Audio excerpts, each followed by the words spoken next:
Travel Tales from Unknown Realities by myself, Michael Peter Langevin. Chapter 4, An Otherworldly Afternoon. I remember the afternoon well. It was early fall. My family, besides the funeral home, operated a pony farm. Ponies were a tax write-off back then, and buying and selling them was very lucrative. So, my five siblings, each of us, had our own pony. Mine was named PA for two reasons. The farm was named Pony Acres, and secondly, we had driven to Pennsylvania to purchase it. He was a small, stubborn pony, a Pinto Shetland. He was one of my two best friends. The other was a black Cocker Spaniel. Her name was Corky. These two animals were my constant companions when I was not at school. My older siblings loved me dearly, always did, but they loved to pick on me mercilessly in many ways.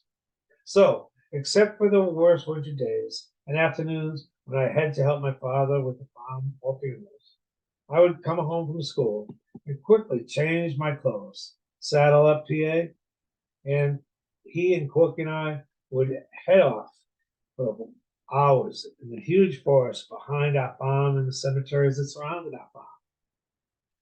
There was a brook and bridges across it, where from when the forest had been fields before trains, trucks, and planes had made it economically impossible for New England farmers to compete with imported farm goods from all around the world. So, for about 3 decades, the fields had been allowed to grow over forest growth. My parents figured it was harmless for me to go exploring with my pony and protective dog. The only rules were that I stayed in the forest and returned as the sun was setting. I always obeyed these rules closely so I could maintain my freedom of movement in the forest. Others, out over the years, PA and Corky and I explored for miles and had our favorite spots where we would stop to relax near the brook or on a hillside or in a forest glen. Spring and fall were my favorite times to explore. In the spring, everything was bursting with new growth. And in the fall, you could feel the crispness and the unique fall sensations and smells. In New England, the fall colors of the leaves is always such a kaleidoscope of beauty. One afternoon, it was a cool kind of warm that you can happen in the autumn. We stopped in a large deserted field. I let PA graze while I laid on his back and stared up at the puffy clouds racing by. And Corky just ran about chasing stray squirrels and rabbits. Something silver caught my eye in the sky. It was on the northern part of the field. It was slowly moving in our direction. At first, it seemed like a small, little silver football. Then it quickly grew bigger and approached and began to remind me of some of the spaceships I had seen on Saturday matinees with Buck Rogers.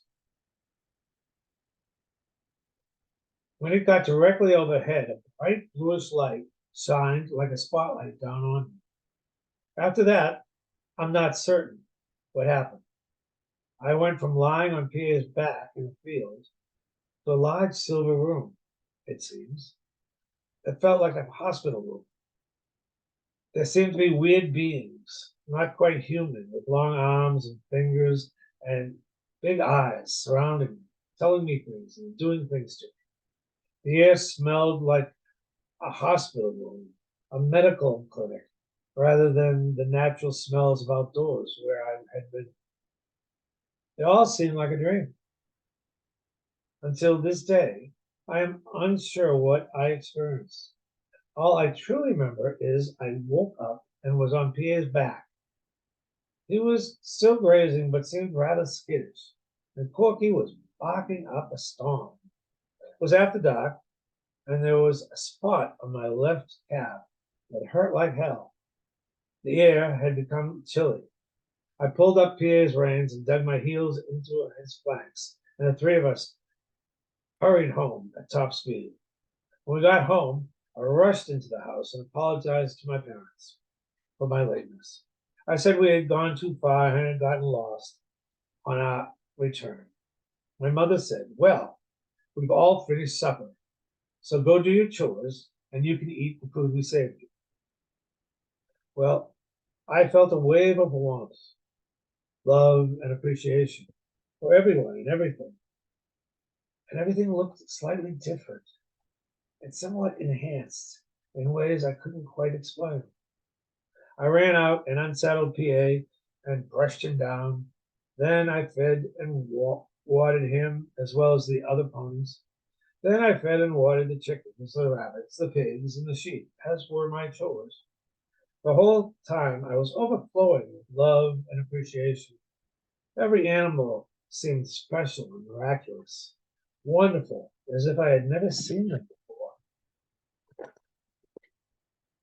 When I went back into the house, my mother had warmed up the meal in the oven. After eating supper, I received a lecture from her and father about not exploring too far and being more careful. They spoke firmly, but I could only feel the love and concern from them. I said I understood and excused myself to go to my bedroom to finish my homework. To get to my room, I had to walk from the kitchen to the other end of our long, rambling ranch-style house. And as I passed my siblings' rooms, I remembered having this overwhelming appreciation for each of them, for our house, and for our farm, and for all the animals, and for my life. I also felt like I saw and understood all of them and our lives from a new expanded level. But I didn't have words for what I experienced. When I was in my room with the door shut, I examined the bruise on my left calf under stronger light. It appeared to be a big red bump. I figured I must have gotten an unusual bug bite and that it would quickly go away. But strangely, I still have that bump on my left calf more than 6 decades later. The truth is, I have never been sure what I experienced that time. Yet, I of course suspect a UFO abduction, and which added another level to my life, who I am, and the mysteries I've gotten to explore.